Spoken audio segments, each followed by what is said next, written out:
Hello friends, ఈరోజు మన ఛానల్లో మనం రఫ్ నైట్ అనే మూవీ స్టోరీ గురించి ఎక్స్ప్లెయిన్ చేసుకుందాం. ఈ మూవీ స్టోరీ గురించి సింపుల్ గా చెప్పాలి అంటే, బాయ్స్ లాగా అందరూ గర్ల్స్ కలిసి బ్యాచులర్ పార్టీ చేసుకుని ఎంజాయ్ చేయాలి అనుకుంటారు. కానీ అదే పార్టీలో వారు అనుకోకుండా డ్రగ్స్ తీసుకోవడం వలన ఆ పార్టీలో బండగా ఉన్నటువంటి అమ్మాయి బాగా కండలు ఉన్నటువంటి కాల్ బాయ్ ని బుక్ చేసి తనతో ఎంజాయ్ చేయాలనుకుంటుంది. కానీ ఆ కాల్ బాయ్ రాగానే ఆత్రం ఆపుకోలేకపోయినటువంటి ఆ లావుగా ఉన్న అమ్మాయి అతడిపైకి ఎక్కి దూకుతుంది. దాంతో ఆ దెబ్బకి ఆ కాల్ బాయ్ కింద పడి అక్కడికక్కడే చనిపోతాడు.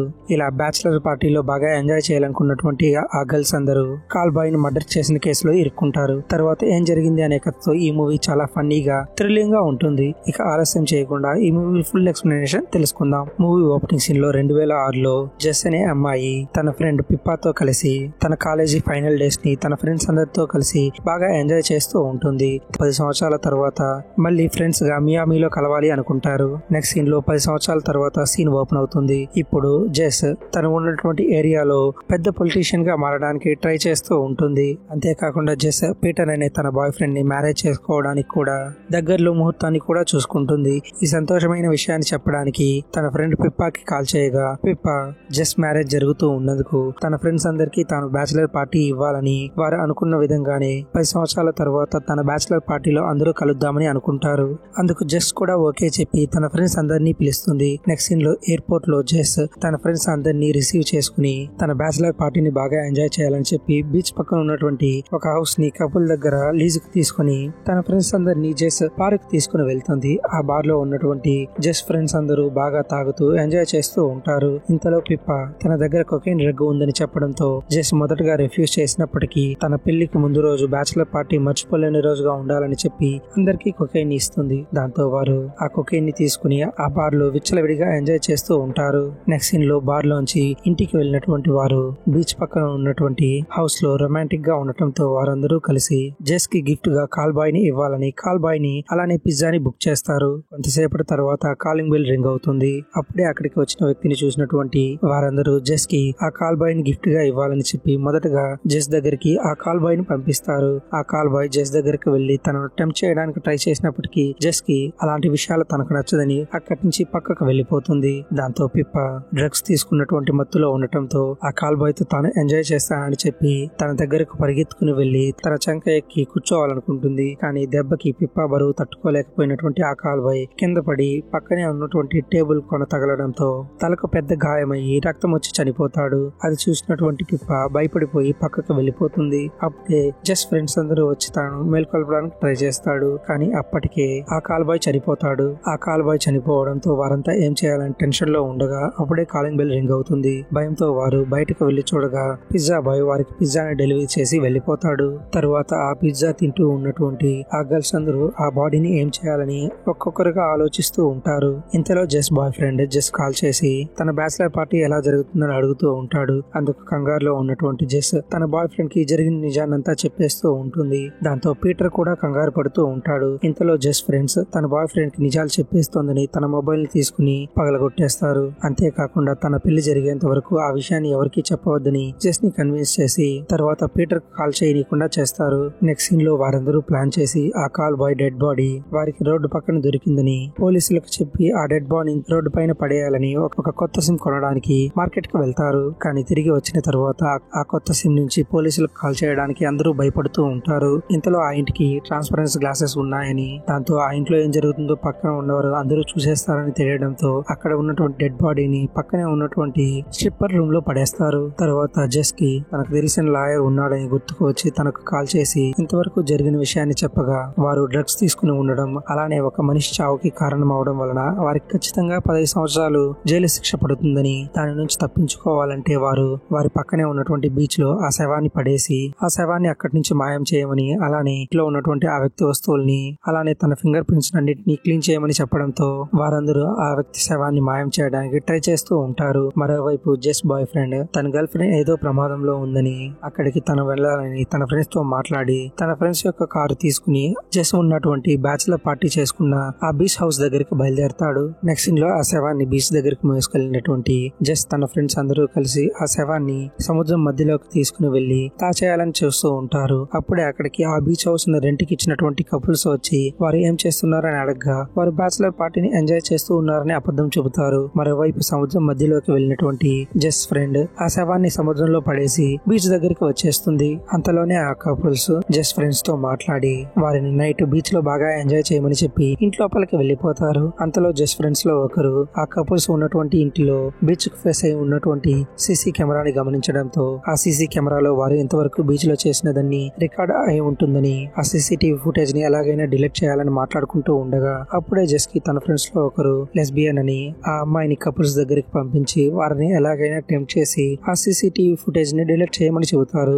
దాంతో ఆ అమ్మాయి చేసేదేమీ లేక కపుల్స్ దగ్గరికి వెళ్లి ఆ కపుల్స్ లో ఉన్నటువంటి వైఫ్ ని మెల్లగా సెడ్యూస్ చేస్తుంది. తర్వాత హస్బెండ్ ఆ వీడియోని తీస్తా అని ఫోర్స్ చేయగా ఆ అమ్మాయి మాత్రం వారందరూ బీచ్ లోకి వెళ్లి ఎంజాయ్ చేద్దామని చెప్పి ఆ కపుల్స్ అందరినీ బీచ్ దగ్గరికి తీసుకుని వెళ్లి వారితో పాటు బాగా ఎంజాయ్ చేస్తుంది. అలా వారు ముగ్గురు ఎంజాయ్ చేసిన తర్వాత ఆ అమ్మాయి వారు ముగ్గురు అలా కలిసి ఎంజాయ్ చేయడం తనకు బాగా నచ్చిందని అందుకే ఆ సీసీటీవీ కెమెరాలో రికార్డ్ అయినటువంటి ఆ వీడియోని తనకిస్తే తను తన లైబ్రరీలో దాచుకుంటానని చెప్పడంతో అప్పుడు ఆ హస్బెండ్ ఆ సీసీటీవీ కెమెరా పనిచేసి సంవత్సరం అవుతుందని ఆ అమ్మాయికి చెబుతాడు. అది విన్నటువంటి ఆ అమ్మాయి తను ఇంతసేపు పడిన కష్టం వృధా అయినందుకు అదే విషయాన్ని తన ఫ్రెండ్స్ దగ్గరికి వెళ్లి చెబుతుంది. దాంతో వారందరూ రిలాక్స్ అవుతూ ఉంటారు. ఇలా వారికి ఉన్నటువంటి ఒక తలనొప్పి తగ్గిపోయిందని వారందరూ బీచ్ లోకి వెళ్లి సరదాగా ఫోటోలు తీసుకుంటూ ఉంటారు. అప్పుడే ఆ ఫోటోలలో వారికి వారు పడేసిన శవం మళ్లీ ఒడ్డుకు కొట్టుకు వచ్చిందని తెలుసుకుని మళ్లీ కంగారు పడతారు. దాంతో ఆ శవాన్ని తీసుకుని వెళ్లి మళ్లీ ఇంట్లో వెళ్లి దాస్తారు. అప్పుడే ఆ ఇంటికి ఒక పోలీస్ ఆఫీసర్ వచ్చి డోర్ నాక్ చేయడంతో భయంతో కంగారుగా ఒక అమ్మాయి డోర్ తీసి ఆ ఇన్స్పెక్టర్ ని చూసి నిజం చెప్పబోతూ ఉంటుంది. కానీ ఆ ఇన్స్పెక్టర్ మాత్రం వారితో ఏమీ మాట్లాడకుండా వారిని ఎంక్వైరీ చేయాలని ఒక్కొక్కరిని పక్కకు తీసుకుని వెళ్లి వారిని సెడ్యూస్ చేస్తూ వారిని టెంప్ట్ చేయడానికి ట్రై చేస్తాడు. అందులో ఒక అమ్మాయి ఆ పోలీస్ ఆఫీసర్ తలపై కొట్టడంతో ఆ పోలీస్ ఆఫీసర్ కళ్ళు తిరిగి కింద పడిపోతాడు. దాంతో జెస్ ఫ్రెండ్స్ అందరూ కలిసి మళ్లీ తన ఇంట్లో మరొక శవం ఉందని ఆ శవాన్ని అక్కడి నుంచి తీయడానికి ట్రై చేస్తూ ఉంటారు. అప్పుడు ఆ తీసే ప్రయత్నంలో ఆ పోలీస్ ఆఫీసర్ యొక్క చొక్కా చినిగిపోవడంతో అతను ఒక స్ట్రిప్పర్ అని వారికి అర్థమవుతుంది. అంటే వారింటికి స్ట్రిప్పర్ కంటే ముందే ఒక స్ట్రేంజ్ వ్యక్తి వచ్చాడని ఆ వ్యక్తి స్ట్రిప్పర్ కాదని అర్థం చేసుకుంటారు. దాంతో ఆ స్ట్రిప్పర్ ని బెడ్ కట్టేసి వచ్చిన వ్యక్తి ఎవరై ఉంటారా అని ఆలోచిస్తూ ఉంటారు. ఇంతలో వారు ఆ వచ్చిన వ్యక్తి కారు యాక్సిడెంట్ జరిగినట్టు క్రియేట్ చేద్దామని కార్ లో ఆ శవాన్ని తీసుకుని వెళ్లి కారు యాక్సిడెంట్ గా క్రియేట్ చేయడానికి చూస్తారు. కానీ అది కూడా సక్సెస్ కాకపోవడంతో ఆ శవాన్ని ఇంటికి తీసుకుని వచ్చి మళ్లీ జెస్ ఫ్రెండ్స్ అందరూ ఫ్రస్ట్రేట్ అవుతూ ఉంటారు. ఈ విధంగా జెస్ తన ఫ్రెండ్ పిప్పాతో గొడవపడి తన వల్లే ఇలా